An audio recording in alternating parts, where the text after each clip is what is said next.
காஞ்சிபுரம் அத்திவரதர் கோவிலில் புரட்டாசி மாத முதல் சனிக்கிழமையை ஒட்டி ஏராளமான பக்தர்கள் கூட்டம். 3 மணி நேரத்திற்கு மேலாக நீண்ட வரிசையில் காத்திருந்து சுவாமி தரிசனம்.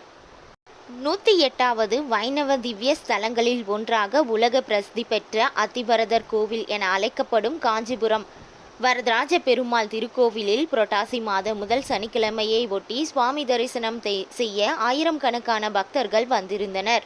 புரட்டாசி மாத சனிக்கிழமை ஒட்டி அத்திகிரி மலையில் உள்ள மூலவர் உற்சவர் வரதராஜ பெருமாளுக்கு மலர் மாலைகளால் சிறப்பு அலங்காரம் செய்து தீப ஆராதனைகள் செய்து நெய் தீப விளக்கு வெளிச்சத்தில் பக்தர்கள் தரிசனம் செய்ய அனுமதிக்கப்பட்டனர்.